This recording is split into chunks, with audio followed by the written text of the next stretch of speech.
O my brothers, what I can love in man is that he is an overgoing and a downgoing. And also in you there is much that maketh me love hope, in that you have despised, you higher men, that maketh me hope. For the great despisers are the great reverers, in that you have despaired there is much to honor. For you have not learned to submit yourselves, you have not learned petty policy. For today here the petty people become master. They all preach submission and humility and policy and diligence and consideration and the long etc. of petty virtue. Whatever is of the effeminate type, whatever originates from the servile type, and especially the populace, have become masters of all human destiny. Disgust, disgust, that asketh and never tire of asking, how is man to maintain himself best, longest, and most pleasantly? Thereby they are the masters of today. These masters of today, surpass them, O my brothers, these petty people. They are your greatest danger. Hello, and welcome to the Golden Ashes podcast. The excerpt we just read was from Thus Spoke Zarathustra by Friedrich Nietzsche. So tonight we are going to be trying something a little different. This is episode 1 of the book club. Now, this might be a weekly or bi-weekly. We'll kind of play it by ear going forward, depending on how much information or how many other works there are in the discourse of the broader topic.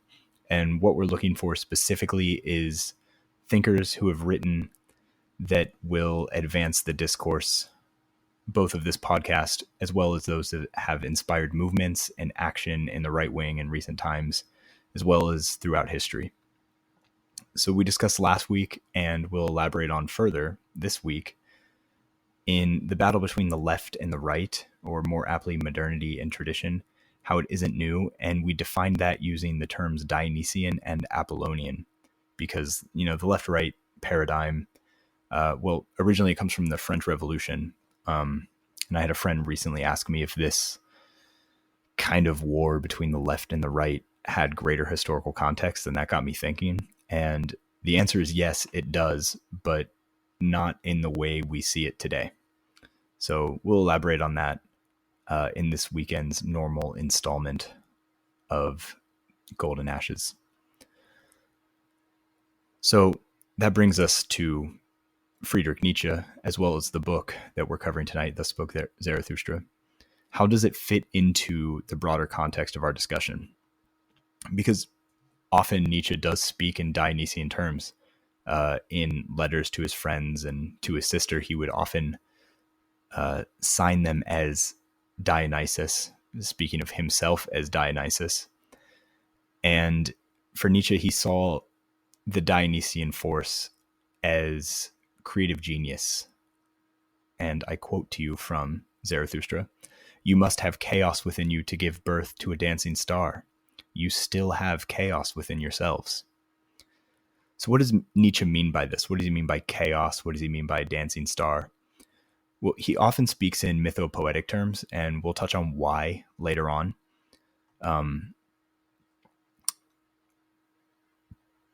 But really what he's talking about here is the instinctual aspects of life, lived experiences and mythology in the day-to-day. So that's one of the key separating factors between modern man and ancient man, is that today, we have scientism and rationality, and, they're kind of seeking to explain away every aspect of the mundane, and we really have no room left for wonder. Now, your average atheist might come in and say, well, no, look, we have wonder. Look at this cool photo from this NASA telescope. But of course, this isn't what we mean when we say wonder in a sense of lived experience. Holding a child in your arms, seeing your wife on your wedding day, holding your father's hand as he passes from this life to the next. These are authentic human experiences, just to name a few. They're lived experiences, and they're teeming with the meaning that modernity has largely stripped with its nihilistic rationality. It also expands in our discussion from last week on the Dionysian and the Apollonian.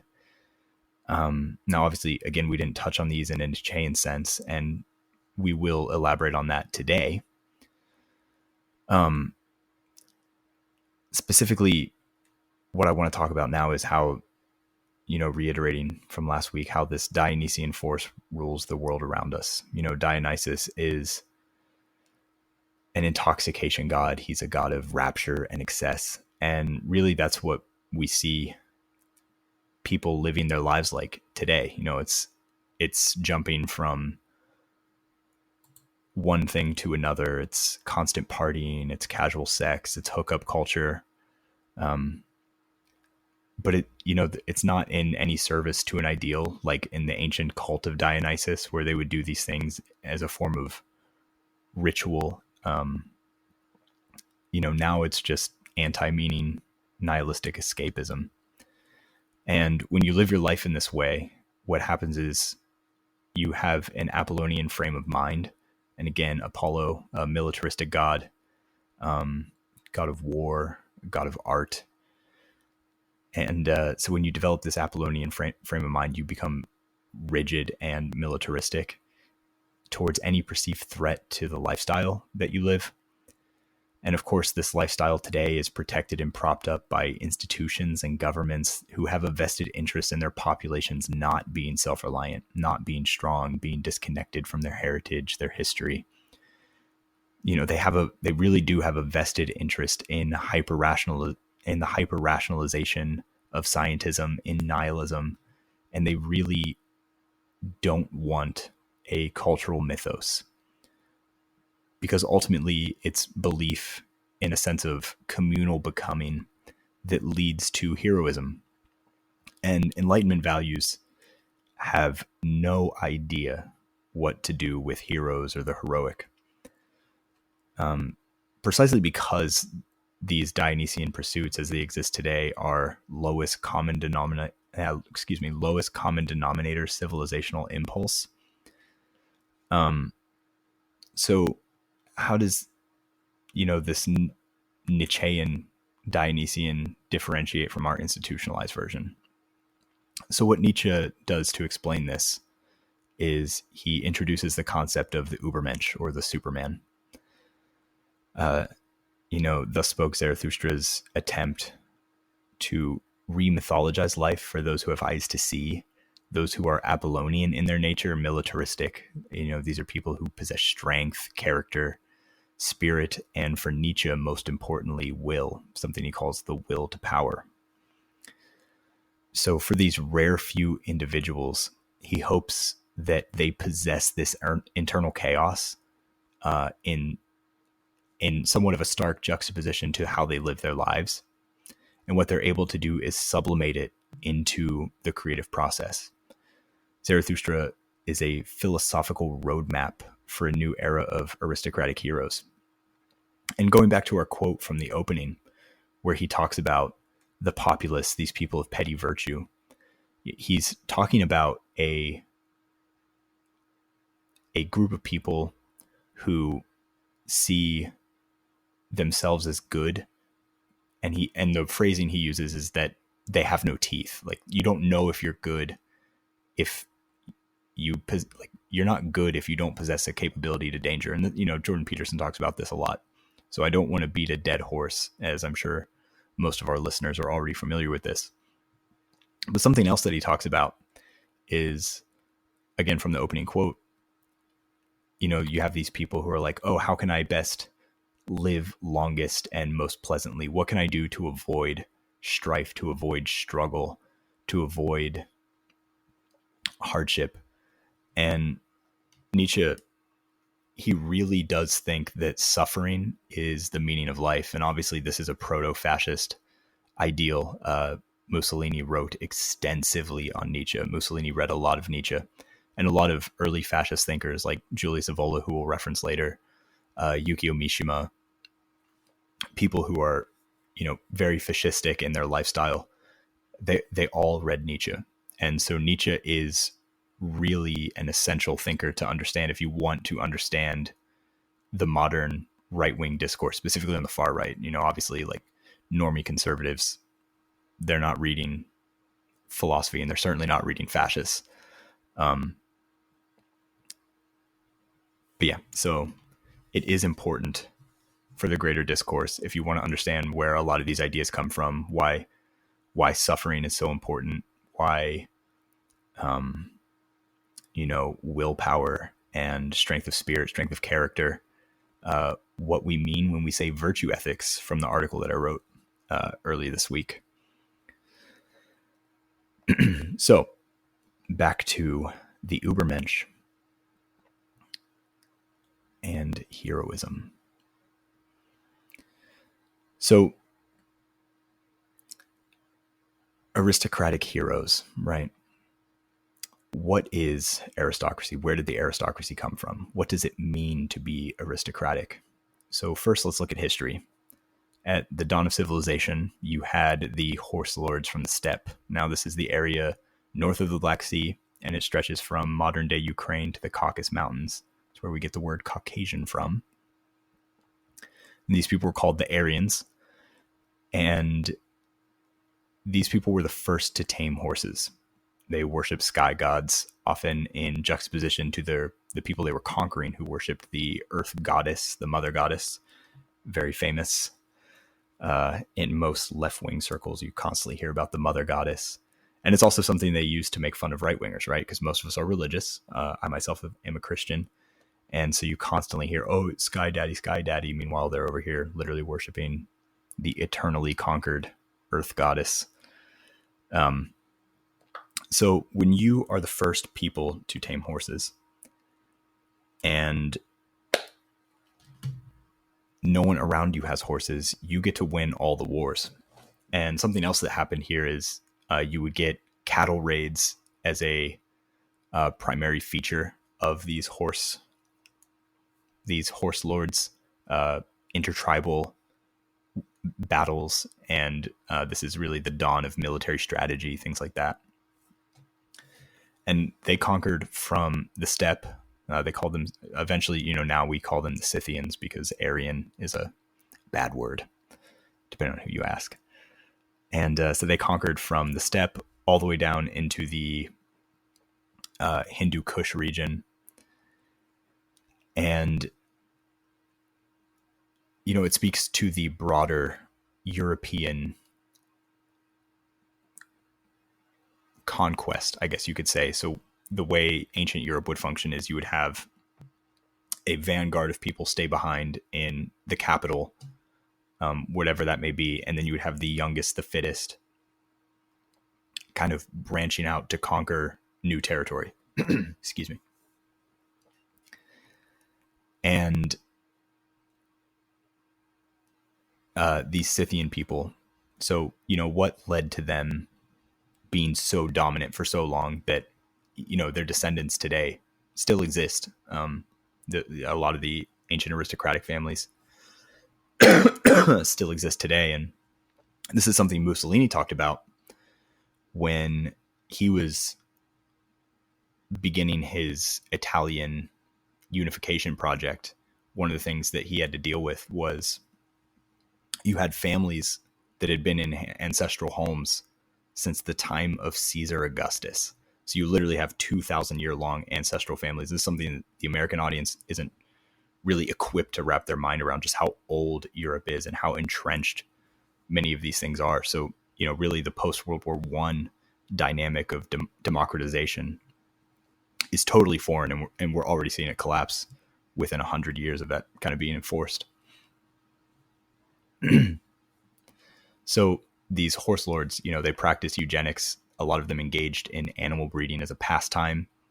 Plato talks about this in the Apology, and Costin Alamariu elaborates on this in his work Selective Breeding and the Birth of Philosophy, probably another text we're going to cover at some point. Excuse me.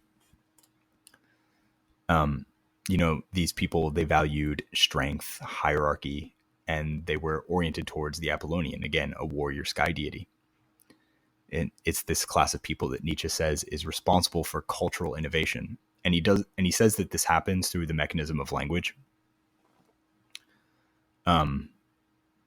Nietzsche was a philologist before he began his work as a philosopher. He was appointed to the philology department at the age of 24 in the University of Berlin, which is exceptionally young. I mean, how many 24-year-olds do you know are tenured?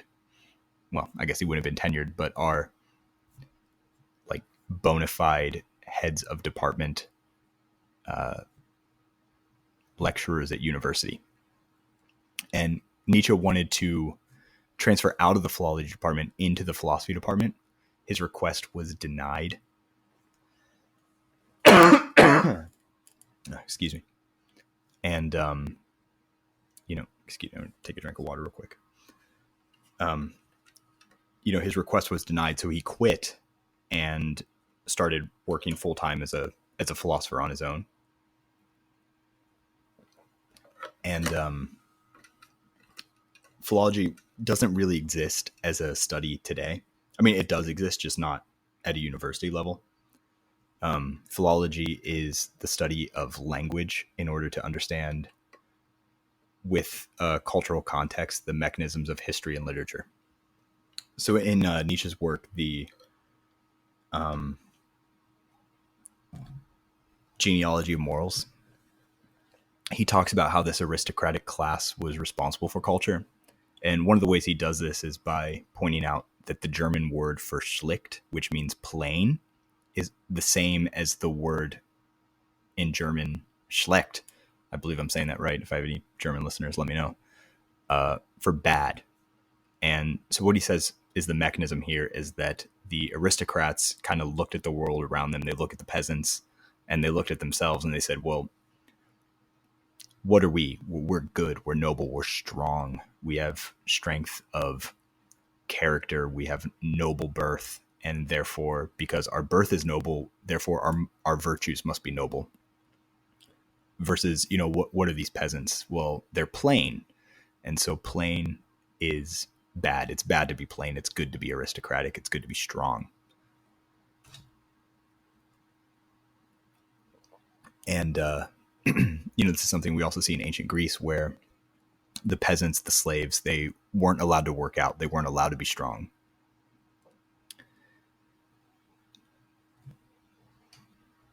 And so, in the greater context of these elites, Nietzsche says that all great cultural innovation comes from this elite class. You have Caesar, Plato, Charlemagne, Napoleon, Shakespeare, all of, for the most part, noble birth. And if someone comes from the rank and file or the peasantry, the common rabble, it's not necessarily that this doesn't happen, but it's more so that their ascendancy is a testament to their spirit of inner becoming. It's fire in the hearts of great men that drive them up and beyond.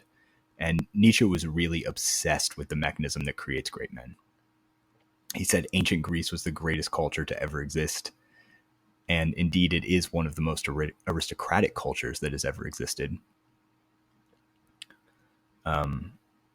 The mechanisms of Greece that even today separate right-wing ideology from left-wing ideology. Let's look at it. For the aristocratic class in Greece, it was identity. It was strength, belief, hierarchy, elitism.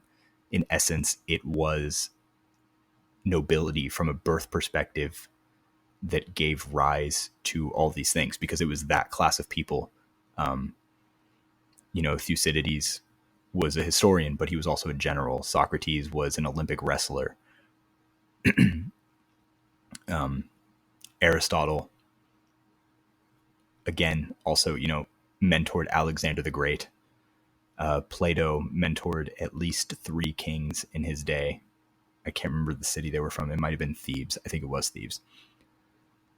And obviously that stands in opposition today. So how does the left define itself today? It's cosmopolitan. It's egalitarian. It comes from nowhere, demands nothing from anybody. And most importantly, it's uninspiring. And even, to go back to earlier, the Enlightenment values don't really know what to do with heroes or the heroic. When they have someone who's born with this aristocratic nature, when they have someone who is obsessed with heroics, you see it in the movies, right? Like someone, let's use a pop culture reference like Captain America or Hercules from the Disney movie. What they do is they try to subvert this heroic tendency, so that way it fights for egalitarian, so that it fights for cosmopolitanism. You see this in Captain America. You have a World War II figure from the 1940s, and he wakes up in modern day New York, and he's like chill with the cultural changes because that's what he was fighting for the whole time. Or Hercules in the Disney movie. At the end of it, he doesn't want to ascend to be with the gods. He doesn't want to reclaim his birthright. He doesn't want that part of himself that was stolen from him by Hades. He doesn't want it back. He's realized that really the most important thing is love. And love is important, but is it that important? Like, in the sense of what Hercules sacrificed for a woman who had betrayed him and backstabbed him the whole time. Now, obviously, today's talk isn't on Captain America and Hercules, but it gets to the broader sense of how this heroic tendency is subverted in the modern era. So, other than the fact that nobody really wants to live a life disconnected from purpose and meaning, you have a thinker like Julius Evola, who writes in his work Revolt Against the Modern World that the blood of the heroes is closer to God than the ink of the scholars or the prayers of the pious. And it's this quote that really cuts to the heart of Nietzsche's conception on heroism. It's that you can't go throughout the day-to-day disconnected from the actions you're performing. You know, action is what separates the hero from someone who might have that potential but never acts on it. You can conceptualize and you can sit in your mind all day and philosophize and do all these things, but what are you going to do about it is, you know, Nietzsche's call to action in Zarathustra. He is he really does see himself as writing for a specific class of people who, again, have the structure in their lives already in place, so that way they can take actions to be a force within their culture. And, you know, I don't really talk about current events politics. We might at some point in the future, but it's not an immediate goal of mine. But look at all of the types of people you have in office today. You know, if suffering is the mechanism by which heroes are made, and heroes generate culture and seek to separate themselves from the common man, can you really think of any politicians or public servants that embody the hero? That, you know, like Napoleon said, he who saves his country violates no laws. Like, when you look around at the common elected official, is there anyone really that stands out? Now, you might throw out a couple names, and yeah, you know, they might have some heroic action in terms of the things they fight for might stand out. But at the end of the day, they're still appealing to this egalitarian, comes from nowhere, is for nothing, demands nothing from you sort of political established order. It's, you know, it stands in stark contrast to someone like JFK. You know, ask not what your country can do for you, but rather what you can do for your country. And, you know, as the last true, I don't want to say great American, but great American political figure, you know, obviously Trump, but I don't want to get into it. You know, look at what happened to him. So, you know, we really do live in a society that seeks to drag everyone down to the common denominator. And Nietzsche seeks to divorce a select few from that. And you always hear, excuse me, you always hear, oh, but the Great Awakening.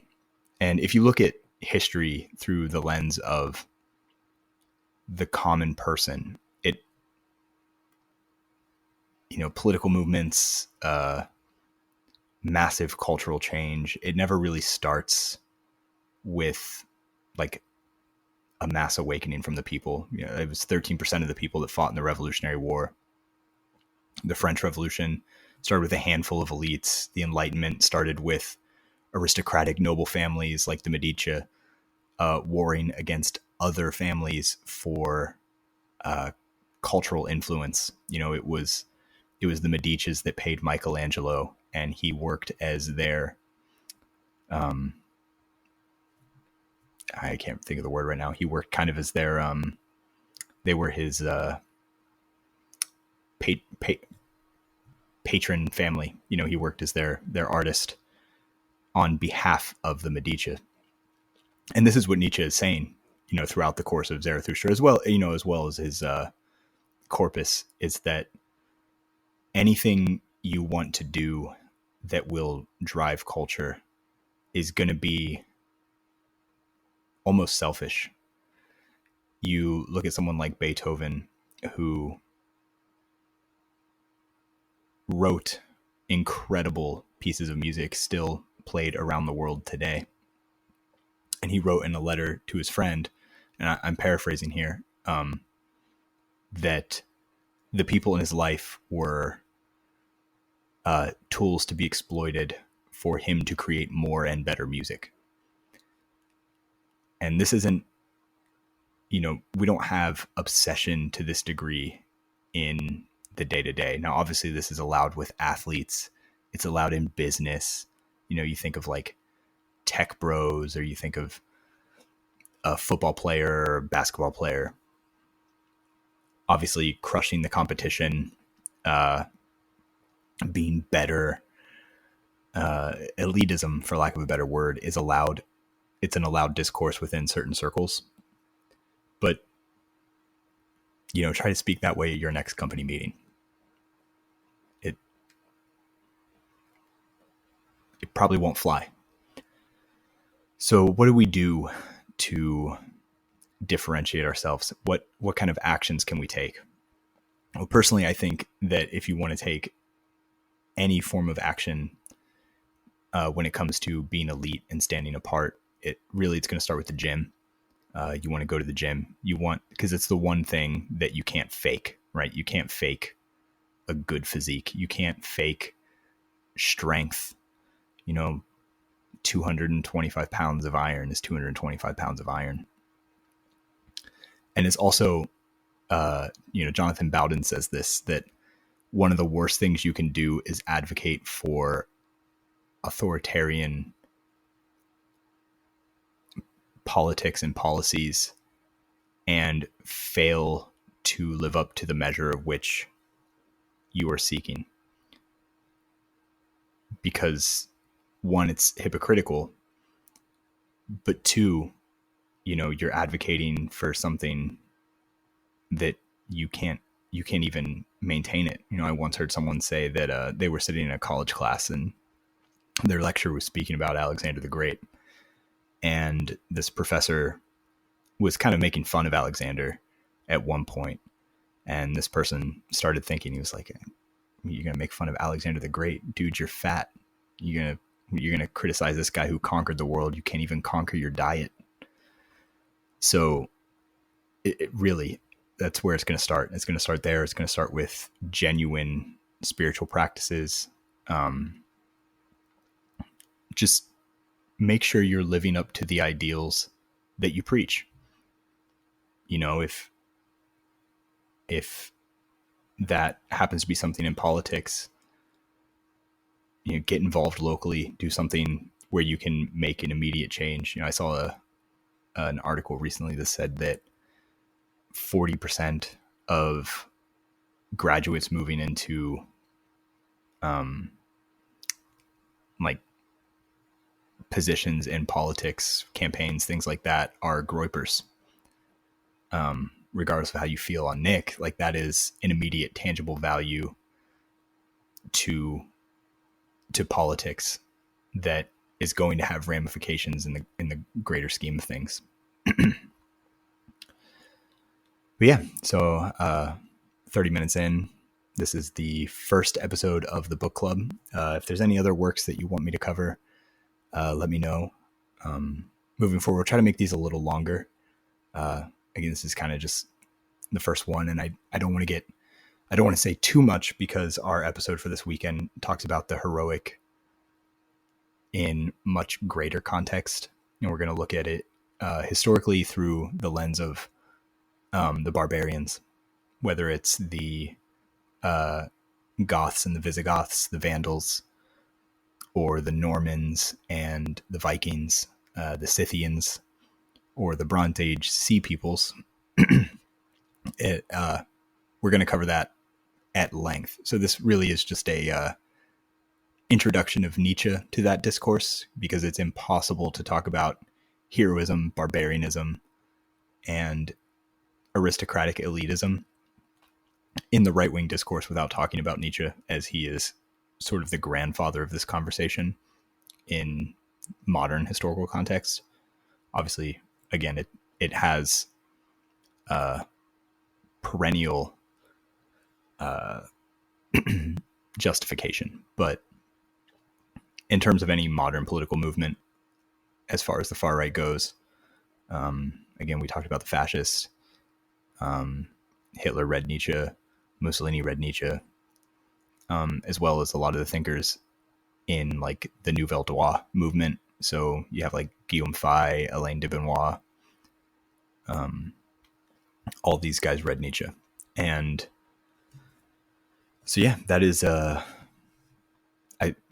pretty decent introduction to who Nietzsche was. We got into a little bit of his life story. Broke down a little bit more of the Apollonian versus the Dionysian, continuing our discussion from last week. So it really is the perfect tie-in moment.